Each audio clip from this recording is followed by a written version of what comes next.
पतैया हमारे लायक मिल गए हैं। हाँ पतैया तो कहीं रह दिया अम्मा, जाओ ना अब्बे हमरे चार के चारों जनी बैठा के अब्बे आई जाब खियत। हाँ हम तो वही ना दियत रहीन, लेकिन अब यस थोड़ी ना हुआ था कि बेटा घरे ना रहे पतुआ उनका गत करो। अब साथे साथे लाग रहा पड़त भाई पतुहन के। अब आइन चारों मिली तो साथे चली आए और लगावत यहाँ हैं हमका कहती हैं अम्मा बैठा, लेकिन अब नहीं ठीक लागत ना।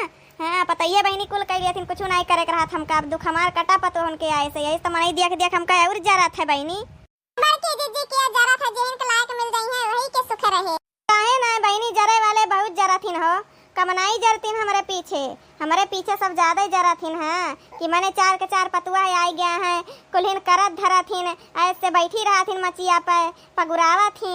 अब पतुआ कुल घर से बहरे लकई डारा था, सब देख कर बहुत हमारे भाई पटीदारन का जलन रहा था। ये बड़की दीदी जले वाले का और जलावे की चाहिए नहीं हो बहनी, हमारे अंदर ये सब नहीं बात है बहनी। हम केहू बुरा नहीं चाही थी, भगवान तब हमका भले भले पतुआ दे दिए हैं। हम केहू बुरा नहीं चाहिए बहनी, जे जले वही जला करे, भगवान हमार भला करे रहे बस। ये बड़की दीदी जकर लायक दार रही है वही तो सुख मिली है।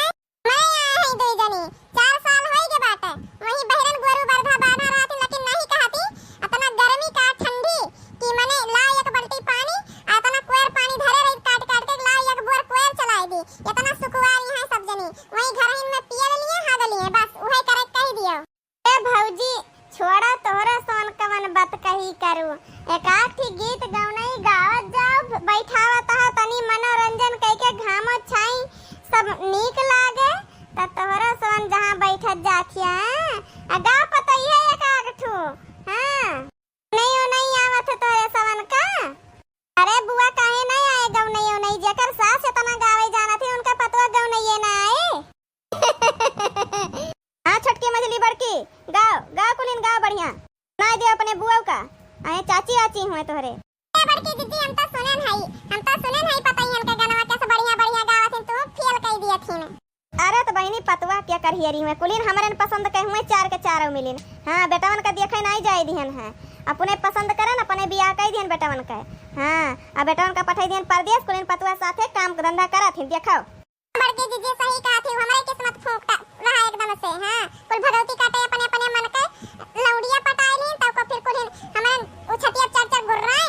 अब कई दिन बियाह कुलिन लाला वही घरइन में ससुइया बैठिए ना कहूं बैरे निकले में चारे तना शर्म लिहाज नहीं रही के कुलिन के बड़की दीदी कुल सिर्फ खाए दूधवा थिन घरे में तब को लड़ा थिन बस हेरारू गैस खपड़ी चढ़ाई आई कुल मिला कि भाई खाथिन हमका। नहीं तो बहनी हमारे यस कौनो पतवा नहीं करतीन, 4 के 4 जनी नहीं करतीन बहनी। नाम का चूल्हा के लगे हिरके दिए न देखा तो दूध 3 भैंस है न भैंसिन के लगे जाए दिए गोबर पानी सरिया बसरिया सब खेत बाड़ी सब करथिन सब। हाँ पता बेटा आवथिन 6 महीना में का हफ्ता तक 2 हफ्ता तक बस। अकरी बाद पतुआ सब हमारे लगे रही हैं नैयरे नहीं जातीन कहीं जाओ घूमाओ, लेकिन कहीं नहीं अम्मा हमरे सोन चली जाओ तो के बने खवाई तुमका के गाय बरधा करी। हाँ सब जनी मिल बांट के करत धरथिन, हमका नहीं करे रहत बहनी। हमार जिंदगी बहुत भगवान राम जी के कृपा से सही कटत बा। आइयो अम्मा गाओ बिटिया गाओ। अपने निदिया के कैलिया दवाई पिया के तुम्हें जगाई पिया ना अपने निदिया के कैलिया दवाई पिया के तुम्हें जगाई पिया ना अपने निदिया के कैलिया दवाई पिया के तुम्हें जगाई पिया ना अपने निदिया के कैलिया दवाई पिया के तुम्हें जगाई पिया ना। एक तो गोदी में गधेला दूसरे सासु के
तीसरा रोज रोज तुहके के जगाई पिया कैलिया दवाई पिया ना।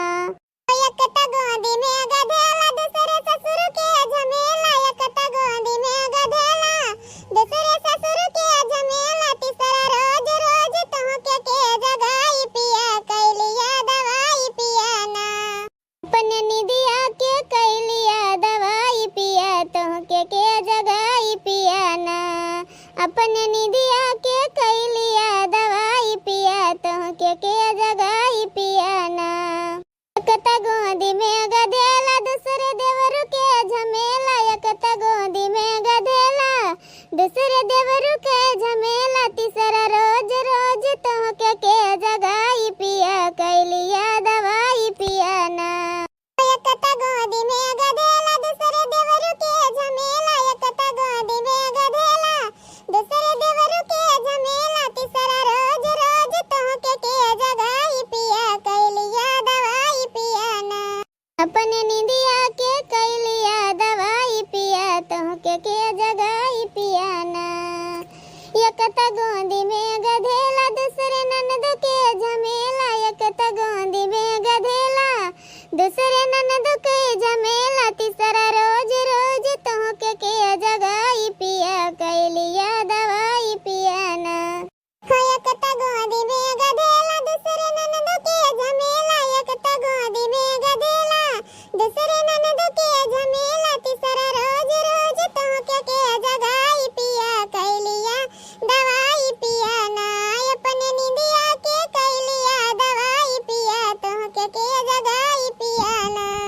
अपने निदिया के कैलिया दवाई पिया तुहके के जगाई पिया ना। अपने निदिया के कैलिया दवाई पिया तुहके के जगाई पिया ना। एकता गोदी में गधेला दूसरे जेठनी के झमेला, एकता गोदी में गधेला दूसरे जेठनी के झमेला, तीसरा रोज रोज तुहके के जगाई पिया कैलिया दवाई पिया ना। अपने निदिया के कैलिया दवाई पिया तुहके के जगाई पिया ना। एकता गोदी में गधेला दूसरे जेठनी के झमेला, एकता गोदी में गधेला दूसरे जेठनी के झमेला, तीसरा रोज रोज तुहके के जगाई पिया कैलिया दवाई पिया ना। अपने निदिया के कैलिया दवाई पिया तुहके के जगाई पिया ना। देखो गुठला बहिनी हमरे पतोहन के गीत। अरे हाँ बड़की भौजी पतुआ तो भाई जानदार जबरदस्त जिंदाबाद यहाँ तहार। अच्छा तो चली थई भौजी हमहु नाई ती अम्मा हियरत होई है खेते खेते। अरे तो जब खेते खेते हियरे वाला काम करबो तो हियरिन जाबियो। हाँ तो भैया बाबू बहिनी लोगे अगर हमरे पतैया जिनको मेररुआ गनवा गाई सी, अगर हमरे पतैया गनवा नीक लाग होए तो वीडियो का लाइक और चैनलवा का नया होए तो सब्सक्राइब कमेंट जरूर करके बताइए कि कैसे लाग हमरे पतैया का गीतिया गौनैया। भैया बाबू बहिनी लोग यहाँ तक वीडियो देखे खातिर आप सभी का तहे दिल से धन्यवाद।